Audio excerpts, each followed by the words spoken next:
2.5. What, according to Wordsworth, are the characteristics and functions of a poet? Or, sum up Wordsworth's idea of a poet as revealed in his preface to Lyrical Ballads.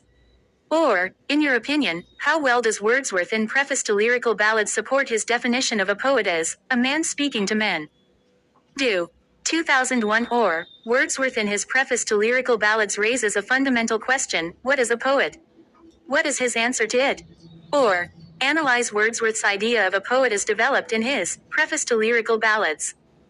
Or, what, according to Wordsworth, is a poet and what are the characteristics and functions of a poet? Ans. Wordsworth has an exalted conception of a poet as his conception of poetry is.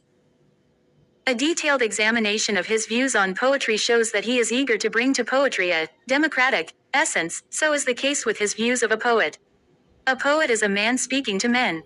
He insists on the individuality of the poet while asserting that he is close to humanity. In answer to his question, what is a poet, he says that he is a man speaking to men.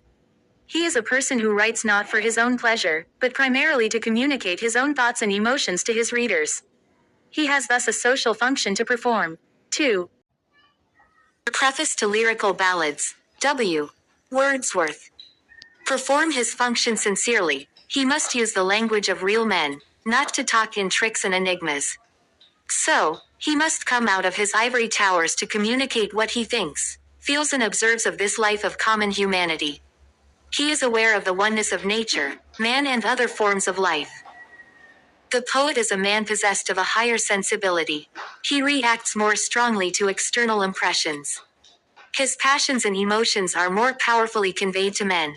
His sensibility is effectual and so bound up with our moral nature and is to be purified by imagination. Through it he purifies his experience and can feel the absent things as if they were present. The poet has a more comprehensive soul and can identify himself with others emotionally, and thus he achieves the power to express the feelings and emotions of others. The poet's enthusiasm in the workings of life is intenser and keener than that of an ordinary man. So, he realizes the basic truth about nature and feels a great pleasure in life, The poet is a man who has thought long and deep. He does not create on the spur of the moment but contemplates and reflects in tranquility till he feels passions anew. It is then that the creation begins. It is through that he universalizes personal experiences.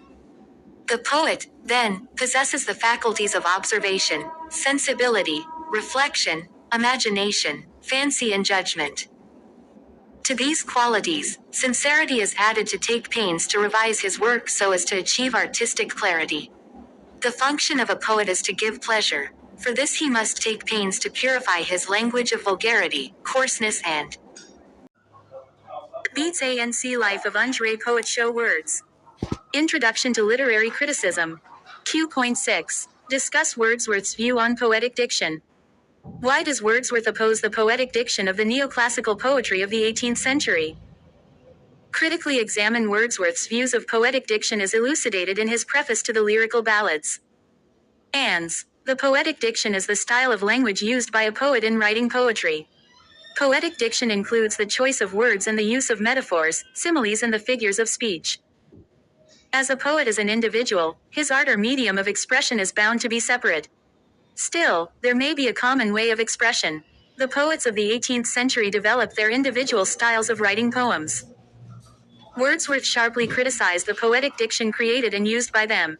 The poets of the neoclassical group advocated that the language of poetry is different from the language of prose. The poets of this age, desiring to be famous, selected a kind of language which was not connected with the actual feelings and emotions of the people.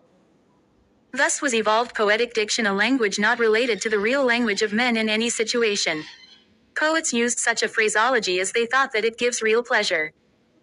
The readers confused the artificial language with the real language of men. They accepted the artificial and the unnatural under the impression that it was the real thing, the real language of the poets who were supposed to be exalted beings. Thus the admiration for artificial diction increased and the poet carried it to an extreme point, and consequently it deviated entirely from good sense and the language of real men. This poetic diction became popular as the readers looked upon them as exalted and different from the rest of mankind. Wordsworth could not accept the idea and defines a poet as a Vald riku lichet is or please bod taste. Words blood looms I has been low whited possible. Mo rem. The lyrical ballads. W. Wordsworth. Incidents and situations of common men belonging to humble and rustic life of the country. So the language of poetry should be the language really spoken by men. To write a poem with a good purpose, the poet should come down from his ivory tower to write real poetry. But Wordsworth suggests that the language of the rustic people should require to be filtered from the vulgarity and odiousness with which it is associated before using it. Because poetry should provide pure pleasure to the reader. This selection is necessary to make a good taste. Wordsworth wanted to keep his readers in the company of flesh and blood, and so he said that there will also be found in these volumes little of what is usually called poetic diction, as much pains has been taken to avoid it as is ordinarily taken to produce it. He has avoided personifications and other mechanical devices as far as possible. Wordsworth's views on poetic diction are not left uncriticized. Coleridge makes it clear that the language of the ordinary men will not remain ordinary when it will be selected and purged of undesirable elements. It will be the language of the educated men at large. What Wordsworth has insisted on is the simplicity of expression and the sincerity of feelings for the common man. Q.7. Discuss Wordsworth's preface to lyrical ballads as a manifesto of the Romantic movement. Or, why is preface to lyrical ballads called the manifesto of Romantic movement in English poetry? Or, why is Wordsworth's preface to lyrical ballads considered the manifesto of the Romantic movement? Or, preface to lyrical ballads is a manifesto of the Romantic movement. Elucidate. Ann's preface to lyrical ballads is the declaration of a movement against the neoclassical poetry dominated by the representative poets of the upper class. It is a great dividing line. It ends an era and marks the beginning of a new one. The preface glorifies the life of common people so long neglected and absent from the arena of poetry. The preface establishes the right of the ordinary people to the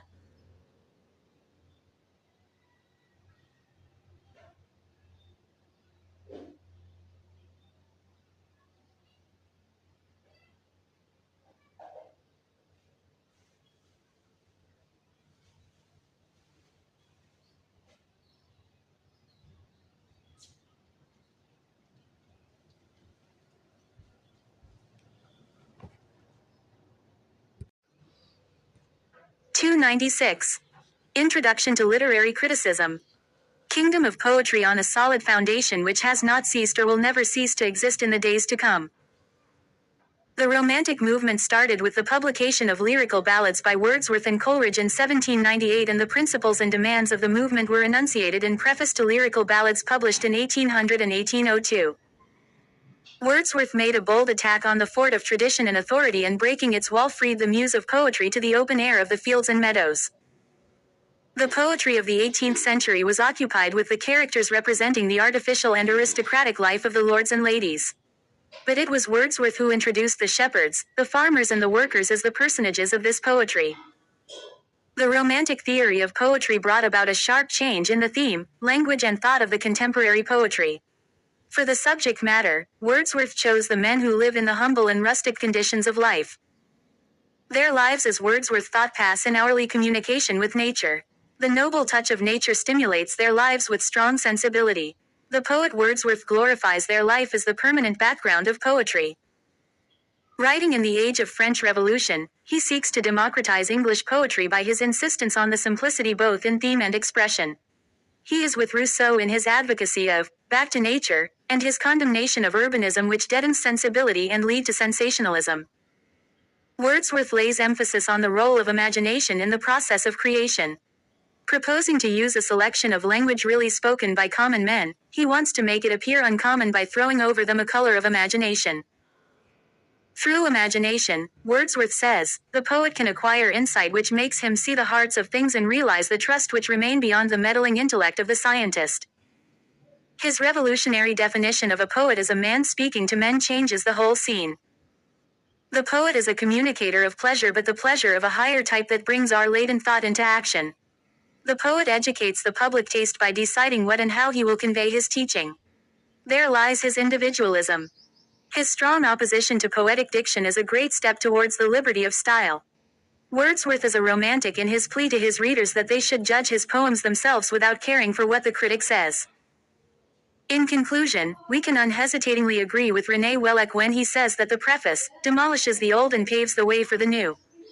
And D. The. Ands. L oft as N and Lee G or the H they are UGUAG harassed. F natcha the less my. Is life page or AR the introdu bose th heifer sopel, sata fuda belly country. As F actier and Einel be lan. Sheech peethich p to the. SAMSUND. Preface to Lyrical Ballads. W. Wordsworth. 0.8. Discuss in detail Wordsworth's views on the choice of the language and the subject of poetry. Ands. William Wordsworth brought about a revolutionary change in the art of poetry by writing poems on the incidents and situations from common life, in a selection of language really used by men.